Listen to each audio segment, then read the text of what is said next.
Bonjour à toutes et tous, bienvenue sur le salon de la photo 2016. Cette année c'est un petit peu différent parce qu'on a changé de hall, nous sommes hall 5 et surtout cette année le salon se déroule sur 2 niveaux.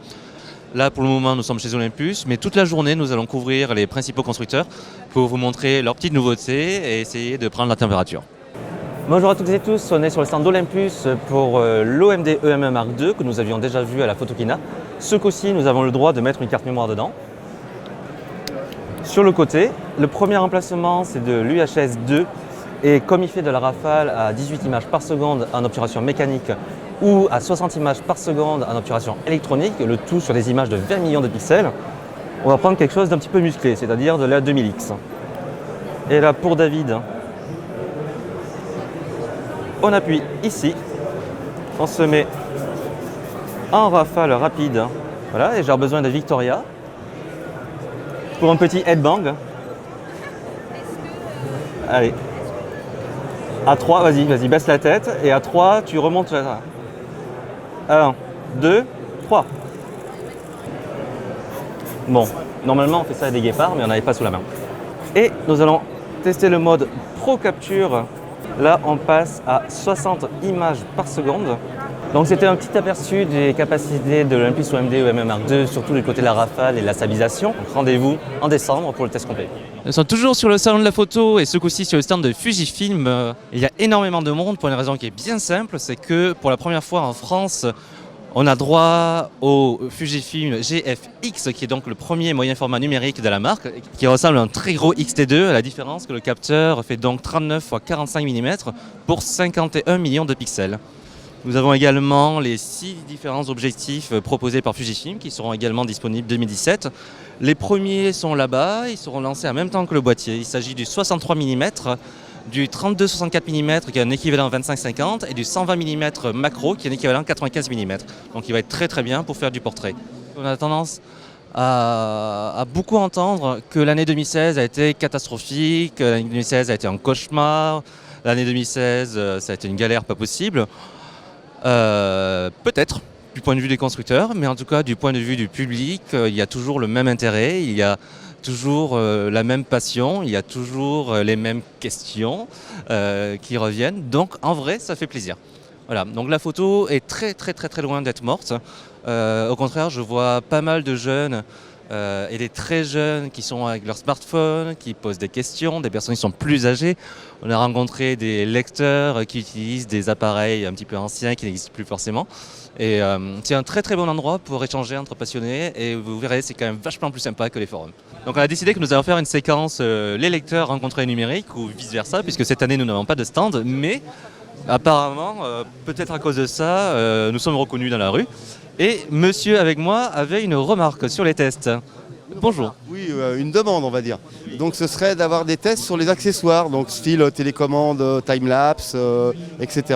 quoi. Sur les petits accessoires, on ne sait jamais vraiment à quoi ça sert. Donc ce serait bien s'il pouvait avoir des tests, voilà. Ça lui donnerait des idées. Les bagues aussi, les bagues pour les objectifs. Vous avez des références à comme ça glisser sous la table, histoire de nous faciliter les choses? Non, je ne vais pas faire votre boulot, les gars, non. Non. Moi je vous donne l'idée, après vous développez quoi. Hein, ok. Voilà. Bon, ce coup-ci, nous sommes sur le stand de Panasonic et comme vous le voyez, la salon de la photo est définitivement une sorte de mini Photokina bis à la française, puisqu'après le GFX de Fujifilm, nous avons le Lumix GH5 de Panasonic, qui donc est le prochain très haut de gamme de la marque, qui filmera en 4K, qui fera de la photo 6K, qui aura un capteur de 18 millions de pixels stabilisé sur 5 axes et qui fera plein d'autres choses. Nous avons le boîtier ici qui est toujours en mock-up. Nous avons les 3 objectifs co-développés avec Leica, donc qui sont le 8-18 mm, équivalent 16-36, pardon. Le 50-200 qui sera un 100 400 mm et le 12-60 qui sera un équivalent 24 120 mm. Tous ces objectifs sont en ouverture glissante f2 2,8. On a réussi à grappiller une toute petite information tout à l'heure qui est assez intéressante, qui est le prix. J'ai croisé un monsieur de Panasonic dont je ne... Bref, voilà. Ok, j'ai demandé si le GH5 serait moins cher que l'Olympus EMD EM1 Mark II qui vient de sortir, qui sera à 1999 € pour l'Olympus. Il a fait un grand sourire et apparemment il semblerait que le GH5 sortira en dessous de 2000 €, ce qui est quand même une très très très très bonne nouvelle. Alors, si vous êtes sur les internets, vous savez probablement ce qu'est un troll. Et je pense que pour le moment, on a trouvé le troll du salon de la photo. Vous avez Canon qui est juste là-bas, vous avez Nikon qui est jusque là. Et là, nous sommes sur le stand d'une marque qui commence par LU, qui finit par Mix. Et histoire de rappeler que les hybrides, c'est quand même vachement plus petit que les réflexes, eh ben, ils se sont fendus de 2 sacs. Alors moi, je trouve ça rigolo. Nous sommes de retour sur le stand de Nikon pour voir d'un peu plus près le D5600 présenté ce matin en exclusivité mondiale. Le D5600 vient remplacer purement et simplement le D5500 qui est sorti il y a 1 an et demi à peu près, nous dit Nicolas Gillet qui est chef de groupe appareil photo chez Nikon France. De manière assez simple, le D5600 est un D5500 qui est doté en plus de la fonction SnapBridge, donc avec du Bluetooth basse consommation. À l'intérieur, nous restons sur un capteur APC de 24 millions de pixels qui monte jusqu'à 25600 ISO. Un autofocus à 39 collimateurs, un écran tactile et orientable dans tous les sens, avec entre autres toujours cette possibilité assez fantastique de pouvoir choisir le collimateur sur l'écran pendant que l'on utilise le viseur. Il y a bien sûr le Wi-Fi intégré et puis le GPS a purement et simplement disparu. Dans les petites subtilités supplémentaires, on notera l'apparition d'un timelapse sur 9299 vues au maximum. On notera également l'apparition d'une fonction permettant de faire défiler les images directement sur l'écran tactile. Et Nicolas me disait tout à l'heure que SnapBridge, entre autres, à terme, pourra servir à envoyer des notifications pour vous avertir de la disponibilité d'un nouveau firmware. Et encore plus à terme, pouvoir transiter directement par le smartphone pour mettre à jour son appareil photo. Alors effectivement, le D5100 il s'inscrit dans la stratégie produit Nikon entamée depuis 2016, depuis le début de l'année, qui a pour vocation en fait de mettre tous nos produits le plus rapidement possible dans cette tendance de la connectivité et du partage des images. On partage beaucoup plus d'images qu'avant, on fait beaucoup plus d'images, mais on les partage encore plus. Donc le D5100 effectivement bénéficie de SnapBridge. Et SnapBridge, c'est le transfert automatique des images depuis l'appareil photo sur son smartphone de façon complètement en fait, transparente pour l'utilisateur. Le téléphone peut rester dans la poche et les images arrivent quand même sur la galerie de l'appareil photo. Elles sont ensuite partageables via les réseaux sociaux habituels, mais on profite en fait d'alimenter son smartphone avec des images créées avec un réflexe et tous les avantages que proposait le réflexe, notamment le fait évidemment de pouvoir changer les objectifs et de profiter d'une gamme intéressante qui ont des rendus et des usages un peu adaptés aux besoins et aux envies.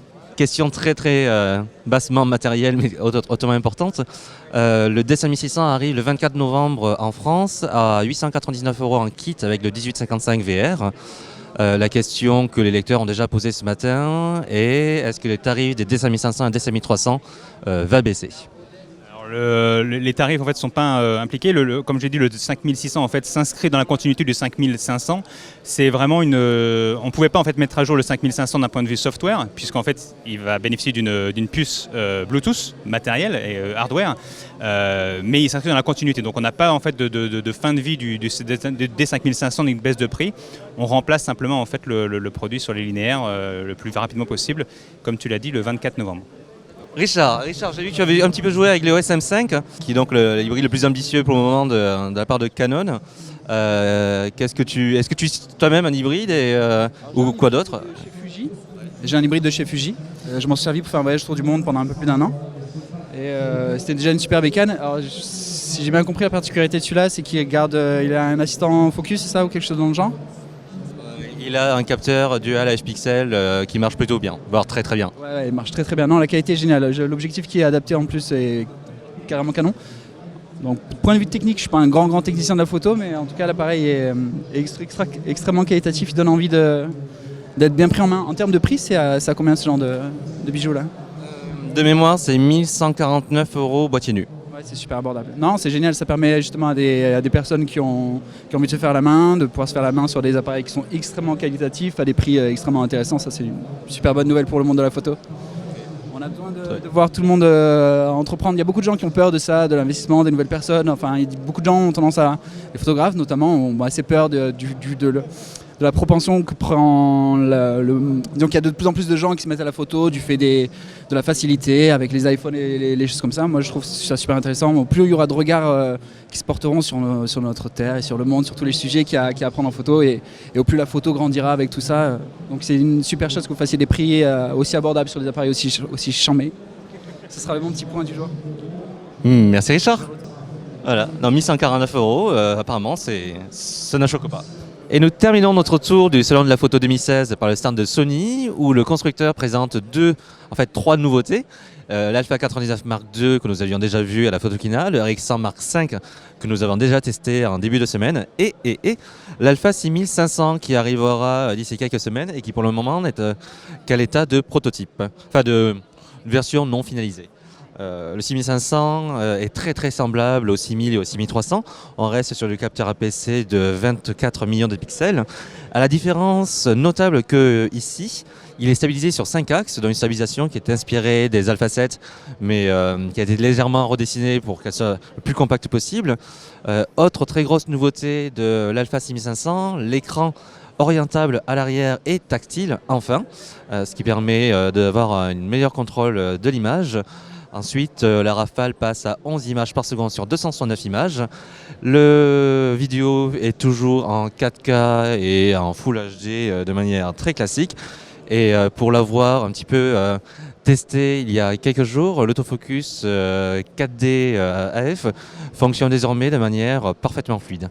Pour rappel, l'Alpha 6500 sera disponible nu à 1650 € à partir du mois de décembre avec un test qui normalement devrait arriver dans la foulée.